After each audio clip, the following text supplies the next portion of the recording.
구약성경 이사야 14장 24절에서 27절까지 말씀입니다. 구약성경 984쪽입니다. 제가 말씀을 봉독하겠습니다. 만군의 여호와께서 맹세하여 이르시되 내가 생각한 것이 반드시 되며 내가 경영한 것이 반드시 이루리라. 내가 아수르를 나의 땅에서 파하며 나의 산에서 그것을 짓밟으리니 그때에 그의 멍에가 이스라엘에게서 떠나고 그의 짐이 그들의 어깨에서 벗어질 것이라. 이것이 온 세계를 향하여 정한 경영이며 이것이 열방을 향하여 편손이라 하셨나니 만군의 여호와께서 경영하셨은즉 누가 능히 그것을 패하며 그의 손을 펴섰은즉 누가 능히 그것을 돌이키랴. 아멘. 할렐루야, 할렐루야. 여러분들 무슨 지금 표정 보니까 무슨 장례식장에 오신 것 같은데 여러분, 하나님 살아계십니다. 부활하셨습니다. 다 손들고 할렐루야 하겠습니다. 우리 가정에 계신 분들도 할렐루야. 가정에 계신 분도 가족끼리 서로 얼굴 보면서 할렐루야, 할렐루야 하겠습니다. 자, 오늘 우리 이런 분위기로서 예배 드리면은 하나님께서 슬퍼하실 것 같아요. 자, 우리 한번 웃음 3초간 발사하면 여러분들이 정말 하나님을 기뻐하면서 한번 하하하 호호호 그렇게 웃도록 한번 하겠습니다. 웃음 3초간 발사. 예. 억지라도 웃으니까 너무 좋은 것 같습니다. 오늘 가정에서 예배 드리는 분도 계실 것이고 오늘 현장에 나와서 예배 드리는 분도 계신데 여러분 거듭 말씀드립니다. 우리가 이렇게 그 대면 예배와 온라인 예배 같이 병행해 드리는 그 이유는 한 가지입니다. 이것이 하나님 보시기에 옳기 때문이라는 것을 여러분 꼭 기억하시기 바랍니다. 우리 신앙교회 성도들 중에서 왜 목사님은 정부 방침을 어기고 지금 20명이 넘는 성도들이 모여 예배 드리는데 그렇게 하느냐고 말하는 분이 계시다면 제가 지난주에도 말씀드린 것처럼 오늘 이게 예배 드리는 것이 하나님 보시기에 옳은 거 아닌가, 이것이 제 판단 기준이고요. 제가 여러분 한 분 한 분을 생각한다면은 여러분 한 분이라도 이 대면 예배 드리는 것 때문에 마음 상한 분이 계시다면은 제가 이것이 하나님 보시기에 이게 문제가 안 된다면은 저는 예배를 안 드릴 것입니다. 그런데 저는 바울이 갈라디아서 1장 10절에 말씀했던 것처럼 내가 하나님을 기쁘시게 하랴 사람을 기쁘게 하랴, 내가 사람을 기쁘게 하는 것이라면 더 이상 그리스도의 종이 아니라고 했던 것처럼 제가 목사로서 이 일은 너무나 분명히 옳은 일이기 때문에 우리 교회는 비대면 예배와 대면 예배를 병행해서 드린다는 것을 여러분들 기억해 주시고, 오늘 수명이 넘는다면 왜 수명이 넘는 예배 드리는데도 허용하냐고 묻는다면 다시 말씀드립니다. 이것이 정말 하나님 보시기에 옳은 거 아닌가를 여러분들이 판단 기준으로 삼아 주셨으면 감사드리겠습니다. 사도행전에서 바울이 예수 그리스도의 복음을 전했습니다. 그러자 당시 대제사장과 사두개인들이 바울과 베드로와 사도들을 불러서 옥에 가둡니다. 그들에게 경고합니다. 그들을 채찍질합니다. 다시는 예수 이름으로 말하지도 가르치도 말라고 합니다. 하지만 채찍질 맞고 나온 베드로가 또 회당에 가서 성전에 가서 그리고 솔로몬 행각에 가서 계속해서 예수 그리스도의 십자가 죽음에 대한 부활을 전합니다. 그들이 불러서 또 옥에 가두면서 묻습니다. 분명히 너희들이 경고했는데 왜 모이지 말라고 했는데, 예수 이름으로 가르치도 전하지도 말라고 했는데 왜 그렇게 하느냐라고 했을 때 베드로가 이렇게 말하였지요. 하나님 앞에서 우리가 하나님 말을 듣는 것과 너희 말 듣는 것 중에 무엇이 옳은지 판단하라 라고 했습니다. 저는 우리 신앙교회 성도님들이 이 시대 가운데서도 참된 예배를 끝까지 지켜나가는 그런 성도들이 되셨으면 좋겠다라고 생각합니다. 이것은 분명 옳은 일이고 먼 훗날에 코로나 바이러스가 다 지나간 다음에 분명히 한국교회에 대한 반성의 시간이 있을 것입니다. 그때 한국교회 많은 목회자들이 그 정부 방침으로 말미암아 예배를 드리지 못했던 것에 대해서 회개할 날이 올 것이라고 저는 감히 말씀드리고 싶습니다. 그래서 오늘 여러분들이 가정에서 예배드리는 분들, 또 오늘 이 현장에 나와 예배드리는 분들, 여러분들 마음의 중심에 하나님이 계시길 바라고요. 이제 여러분들이 집중해서 하나님께 예배드림으로 말미암아 여러분들의 예배가 하나님을 기쁘시게 한 예배가 될 수 있기를 주의 이름으로 축복합니다. 오늘은 하나님의 세계 경영이라는 제목으로 함께 말씀을 나누겠습니다. 제가 아는 어떤 분은 오랜 실직 생활 중에 중견그룹의 계열사 사장님으로 취업을 하게 되었습니다. 이분이 이제 정말 2년 동안 백수로 지내면서 얼마나 힘들게 지냈었는지, 마음의 고통, 이런 말씀 고통을 당하였는데 정말 하나님의 은혜로 이분이 그 중견그룹의 직원 40명 되는 그 계열사의 사장님이 되어서 너무 기뻐서 저에게 전화를 주셨습니다. 이렇게 목사님, 제가 이제 사장님이 되었습니다 라고 하시길래 제가 그분에게 이런 말씀 드렸습니다. 이제 사장님 되셨으니까 우리 그 성도님의 능력을 발휘해 가지고 회사를 잘 경영해 가지고 앞으로 그 회사가 정말 더 큰 회사로 발전하고 번성할 수 있기를 기도하겠습니다 라고 했더니만은 이분이 제게 이런 말씀 하시더라고요. 그 목사님, 사장이라고 회사를 마음대로 경영할 수 있는 게 아닙니다. 제 위로 회장님이 계신데 회장님의 그 경영 그 방침에 따라서 저는 회사를 운영할 뿐이고, 회사님의 그 회장님의 경영 방침에 따라서 직원 관리하고 회사 관리하는 것이 제 역할입니다 라는 이야기를 하시더라고요. 그러고 보면 여러분, 우리나라에도 대기업이 많지 않습니까? 큰 기업이 많잖아요. 기업마다 수십 개의 계열사가 있습니다. 근데 그 계열사마다 또 사장님이 계시죠. 근데 여러분, 계열사 사장님들이 자기 마음대로 회사를 막 경영한 것이 아니란 것입니다. 비록 내가 사장이지만은 이 계열사, 이 회사 위에 그룹이 있고, 그룹에는 회장님이 계시고 총수가 계시잖아요. 그래서 계열사 사장들이 뭐 아무리 능력이 많다 할지라도 자기 마음대로 회사를 막 경영한 것이 아니라 그룹 총수의 경영 그 지침, 방침에 따라 가지고 그 회사를 운영할 뿐이란 것입니다. 그래서 여러분, 아무리 큰 그 대기업을 할지라도 그 회장의 그 총수의 경영 그 철학을 가지고 그 모든 계열사들이 일사불란하게 움직이는 것이 그 회사의 모습이기도 한 것이죠. 자, 그런 점에서 경영학적 관점에서 바라보면 이 세계는 수백 개의 계열사를 거느리고 있는 거대한 기업과 같지 않을까 생각해 봅니다. 출애굽기 19장 5절 말씀 보시면은 세계가 다 내게 속하였나니 너희가 내 말을 잘 듣고 내 언약을 지키면 너희는 모든 민족 중에서 내 소유가 되겠고 라고 하나님께서 이스라엘 백성들에게 말씀하셨습니다. 하나님께서 세계가 다 내게 속하였다라고 말씀하고 있어요. 이 세계가 다 하나님께 속해 있다는 겁니까? 무엇 때문입니까? 창세기 1장 1절 태초에 하나님이 천지를 창조하시니라. 이 세계를 창조하신 분이 하나님이십니다. 회사로 따지면은 이 세계의 창업자, 회사의 창업자가 바로 회장인 것처럼 이 세상의 세계의 창업자는 바로 하나님이신 겁니다. 하나님께서 이 세계에 뭐라고요? 회장님이 회장. 따라하겠습니다. 하나님은 이 세계의 회장님이십니다. 믿으십니까? 하나님이 회장님입니다. 회장님. 그리고 하나님께 만드신 이 세계에는 200개가 넘는 많은 나라들이 있지 않습니까? 그 모든 나라들은 가만히 보면은 하나님께서 세우신 계열사와 같아요. 계열사. 대한민국, 뭐 북한, 미국, 중국, 일본 다 이 세계에 속한 모든 계열사의 계열사. 여러분 한번 상상해 보세요. 지구라는 거대한 기업이 있습니다. 이 기업의 창업자가 누구라고요?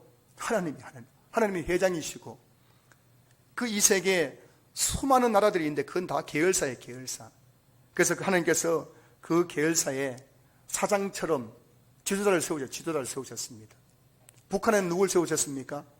김정은이라는 독재자를 세우셨고, 이해는 안 되지만 대한민국에도 문재인 대통령이라는 지도자를 세우시고, 미국에는 존 바이든이라는 대통령을 세우시고, 조 바이든이라는 대통령을 세우시고, 중국에는 시진핑 주석이라는 지도자를 세우시고. 자, 근데 여러분, 세상을 돌아가는 모습 보면은 사람들이 다 나라를 다스리고 또 사람들이 이 세상을 움직이는 것처럼 보이잖아요. 미국이 지금 세계를 지배하는 것 같고, 요즘은 중국이 막 미국과 대응해가지고 패권 전쟁을 하는 것 같고, 북한이 막 지금 남한을 지금 공격할 것 같고, 이런 세상에 돌아가는 일을 보면은, 뉴스를 보면은 하나같이 사람들이 이 세상을 지배하고 다스리고 이 세상을 운영하는 것처럼 보인단 말씀이죠. 그런데 여러분, 성경은 뭐라고 말씀하고 있습니까? 세계가 다 내게 속하였다고. 이 세계는 다 뭐라고요? 하나님께 속했다는 것입니다. 하나님께서 이 세계를 뭐라고요? 경영하고 계신다는 거예요. 오늘 본문 24절 말씀 보십시오. 만군의 여호와께서 맹사에 이르시되 내가 생각한 것이 반드시 되며 내가 경영한 것을 반드시 이루리라. 26절, 이것이 온 세계를 향하여 정한 경영이며. 오늘 이 본문을 경영학적 관점에서 바라보면은 지금 이 세계를 경영하고 계신 분이 누구란 말입니까? 온 세계를 향하여 정한 경영이다. 하나님께서 이 세계를 지금 경영하고 계신 거예요. 그러면 지금 북한에서 일어나고 있는 일들, 그리고 미국, 중국, 일본, 대한민국에서 일어나고 있는 일들은 무엇이란 말입니까? 그것이 여러분, 사람들이 다 그냥 나라를 경영하는 것 같지만은 사실은 하나님이라는 하나님의 그 경영 철학, 하나님의 그 경영 원칙 안에서 인간들이 그렇게 나라를 다스리기도 하고 독재를 하기도 하고 하는 것이라는 것을 성경이 우리에게 말씀해 주고 있는 것입니다. 26절에서 이것이 온 세계를 향하여 정한 경영이며 라고 되어 있는데, 자, 성도 여러분, 온 세계를 향한 하나님의 경영은 무엇일까요? 하나님께서 어떤 경영 철학 가지고 이 세계를 경영하시는 것일까요? 성경은 우리에게 너무나 분명하게 말씀해 주고 있습니다. 하나님의 세계 경영은 죄로 인해 타락한 인류를 죄에서 구원하는 구속사입니다. 구속사. 성경의 역사는 창조, 그리고 타락, 그리고 구속이라는 세 가지 주제를 가지고 이 세상을 통치하시고 경영하시는 하나님의 구속사에 대한 기록이 바로 성경의 내용인 것이에요. 창세기 1장 2장에서 하나님께서 천지를 창조하셨습니다. 그리고 창세기 3장에 보면은 아담과 하와가 범죄하고 인류가 타락하게 되었습니다. 그리고 창세기 3장 15절 원시복음이라고 말하는 그 말씀부터 해서 요한계시록 22장까지의 그 모든 성경의 역사는 하나님의 구속사적 경영 철학에 움직이는 그 이 세상에 대해서 기록해 놓은 것이에요. 성경에는 수많은 나라에 대한 이야기가 나옵니다. 나라가 생겨났다가 또 망한 나라도 있고, 새로운 나라가 생겨나고 또 망하기도 하고, 수많은 나라가 있습니다. 수많은 나라가 생겨났다가 또 사라지기도 합니다. 그런데 그 모든 나라의 역사의 중심에는 하나님의 구속사라는 그런 경영 철학이 흐르고 있다는 것이에요.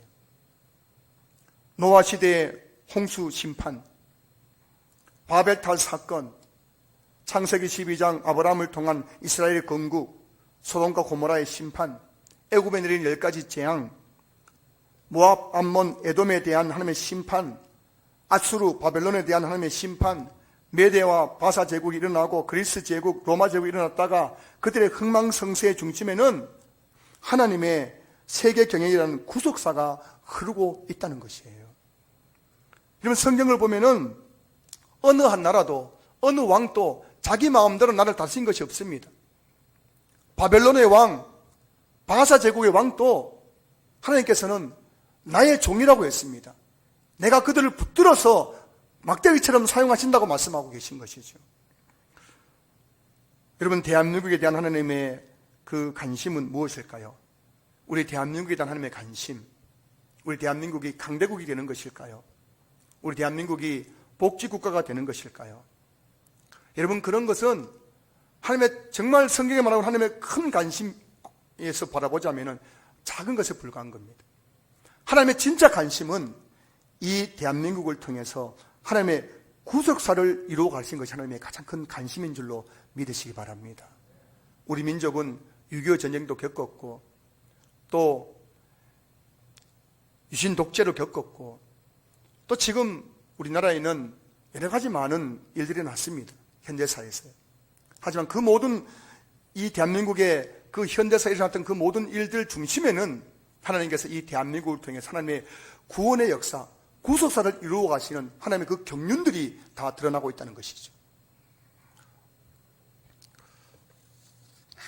오늘 본문은 하나님의 그 세계 경영의 한 가지 예로서 아수르에 대해서 말씀하고 있습니다. 25절 보시면은 내가 아수르를 나의 땅에서 파하며 나의 산에서 그것을 짓밟으리니 그때에 그의 멍에가 이스라엘에게서 떠나고 그의 짐이 그들의 어깨에서 벗어질 것이라. 자, 여러분, 오늘 이 본문에 나오는 이 아수르가 어떤 나라입니까? 이사야 선지자가 활동할 당시 아수르는 근동 지역에서 패권 국가였습니다. 가장 강력한 나라였습니다. 아무도 아수르를 이길 수가 없었습니다. 아수르는 너무나 잔인한 민족으로서 온 세상 사람들이 아수르 민족 앞에서 벌벌 떨었습니다.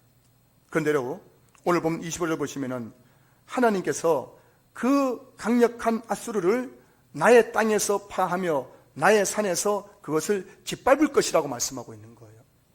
어떤 민족도 아수르를 이길 수 없었지만 하나님은 그 강력한 아수르를 뭐라고요? 나의 땅에서 파하며 나의 산에서 그들을 짓밟을 것이다. 무슨 말씀입니까? 인간의 눈에 보이는 현실은 아수르가 근동 지역을 지배하는 강력한 나라처럼 보였지만은 실제적으로 그 아수르를 통치하시고 다스리시고 그 아수르를 통해서 근동 지역을 경영하시는 분은 바로 하나님이라는 것을 말씀하고 있는 거예요.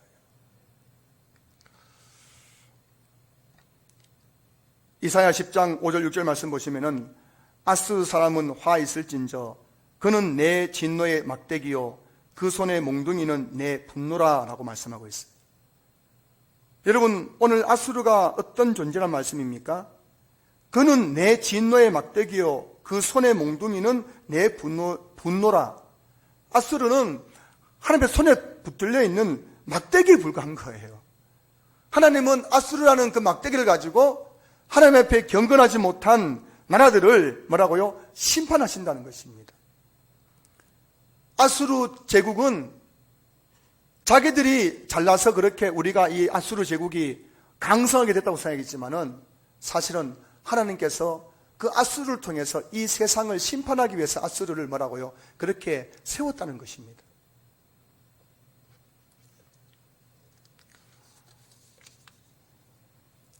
지금 전 세계는 코로나 바이러스라는 전염병 때문에 두려움 속에 빠져 있고 우리 일상의 삶은 무너졌습니다. 그리고 사회적 거리두기 4단계 때문에 우리는 현장 예배도 드릴 수 없는 상황이고 자영업하시는 분들은 너무나 많은 어려움을 겪고 있기도 합니다.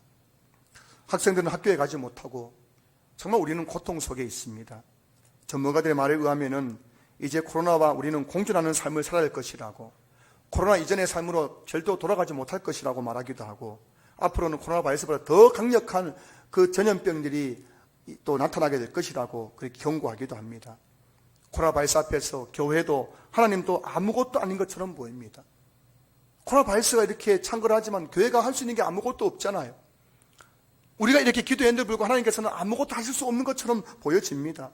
그래서 정부에서도 이 종교를 아주 우습게 알고 있고, 특별히 기독교에 대해서 예배를 금지시키기도 하고 비대면 예배 드리라고 하면서 예배를 통제하기도 하는 것이죠. 하나님께서 아무것도 하시지 않으니까는, 교회에 문 닫게 하더라도 정부에 무슨 일이 일어나지 않으니까는 하나님을 아주 우습게 알기도 합니다. 그런 시를 살아가는 저 여러분에게 하나님께서 말씀하십니다. 24절 말씀 다시 보시면은 만군의 여호와께서 맹세하여 이르시되 내가 생각한 것이 반드시 되며 내가 경영한 것을 반드시 이루리라. 상승 여러분, 이런 시대 가운데서 저와 여러분들이 하나님께서 맹세하면서 우리에게 들려주신 이 말씀을 기억할 수 있기를 소망합니다. 내가 생각한 것이 반드시 되며 내가 경영한 것을 반드시 이루리라. 지금 이 말씀을 주실 당시에 이스라엘은 어떤 상황이었습니까? 북이스라엘은 BC 722년경에 아수르에 의해서 멸망당했습니다. 그리고 지금 이 상황, 지금 이사야 선지자를 통해서 이 말씀 주실 이 상황은 아수르가 계속 호시탐탐 남유다를 지금 침략하고 있는 상황입니다. 남유다 백성들은 아수르 때문에 지금 두려움 속에서 절망 속에 빠져 있는 상황입니다. 그런 상황 속에서 하나님께서 말씀하십니다. 내가 생각한 것이 반드시 되며 내가 경영한 것을 반드시 이루리라. 여러분, 지금 이 상황 속에서 남유다를, 이스라엘을 경영하신 분은 하나님이시라는 거예요. 아수르에 의해서 남유다의 앞으로 앞날의 운명이 결정되는 것 같지만 하나님께서 하나님의 경영으로 이 남유다의 미래와 운명을 결정할 것이라고 말씀하고 있는 것입니다. 코로나 바이러스가 우리의 삶을 지배하고 우리의 삶을 결정하는 것이 아니라 지금 또 온 세계를 경영하고 계시는 하나님께서 우리의 미래를 결정하신다는 거예요. 사도신경은 이렇게 시작합니다. 나는 전능하신 아버지 하나님 천지의 창조주를 믿습니다. 여러분 우리 함께 신앙 고백했습니다. 나는 전능하신 아버지 하나님 천지의 창조주를 믿습니다라고 고백했는데, 여러분 이 신앙 고백의 의미가 뭔지 아십니까? 이 말씀 속에 담겨져 있는 의미는 하나님은 전능하신 능력으로 이 세계를 창조하셨고 지금 또 전능하신 능력으로 이 세계를 경영하고 계신다는 말씀의 의미가 담겨져 있는 거예요. 코로나 바이러스로 인해 예배를 마음대로 드릴 수 없는 현실 속에서도 저와 여러분은 전능하신 아버지 하나님, 천지를 창조하신 하나님, 인간의 역사 이면에서 역사를 경영하고 계시는 하나님을 믿을 수 있기를 주님의 이름으로 축원합니다. 우리 인생도 그렇지 않습니까? 잠언 16장 1절 말씀 보시면은 마음의 경영은 사람에게 있어도 말의 응답은 여호와께로부터 나오느니라. 마음의 경영은 사람에게 되는 거예요. 우리 인생을 내가 경영하려고 하는 것입니다. 그러나 내 마음의 경영을 실제로 이루시는 분 누구라고요? 하나님께로부터 나오느니라. 우리 인생을 경영하시는 분은 하나님이라고 성경이 말씀하고 있는 것입니다.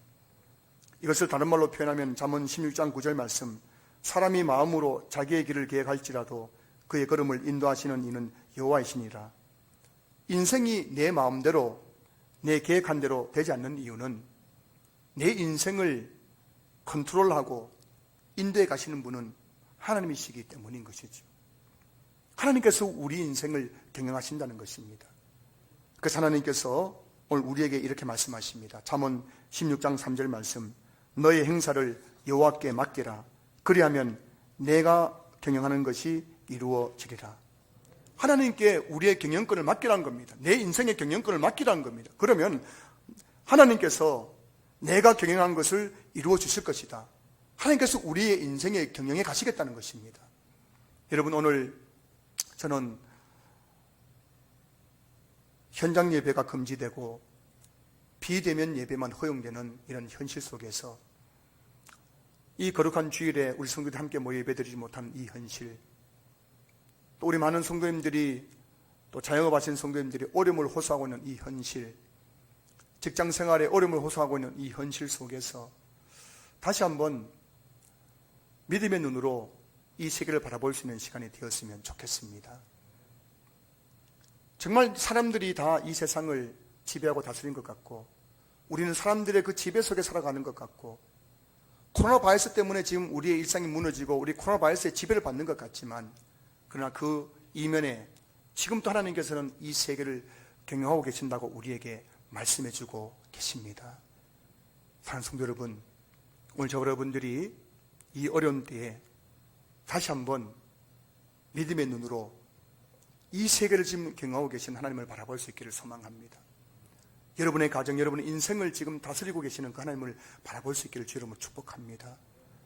그래서 어려운 이때에 다시 한번 우리가 분명히 사도신경 신앙 고백했는데 이 고백이 정말 우리의 믿음의 고백이 되었으면 좋겠어요. 나는 전능하신 아버지 하나님 천지의 창조주를 믿습니다. 즉각적인 고백이 아니라 정말 믿음의 고백이 되었으면 좋겠습니다. 전능하신 하나님 아버지께서 전능하신 능력으로 이 세상을 창조하셨고, 지금도 하나님은 전능하신 능력으로 이 세상을 경영하고 계신 것입니다. 이 세계 속에서는 나라도 있고 가정도 있고 교회도 있고 우리 인생도 있습니다. 이 모든 것들을 경영하신 분이 바로 하나님이심을 오늘 성경은 우리에게 분명히 말씀해 주고 계신 것이죠. 자, 그럼 다시 한번 이 어려운 때에 나는 전능하신 아버지 하나님 천지의 창조를 믿습니다. 이 믿음을 가지고 하나님의 그 세계 경영을 믿고, 하나님의 그 우리 가정을 경영하심을 믿고, 하나님께서 우리 교회를 경영하심을 믿고, 하나님께서 우리 인생을 경영하심을 믿으면서 그렇게 믿음으로 나갈 수 있는 은혜가 있기를 주의 이름으로 축복합니다.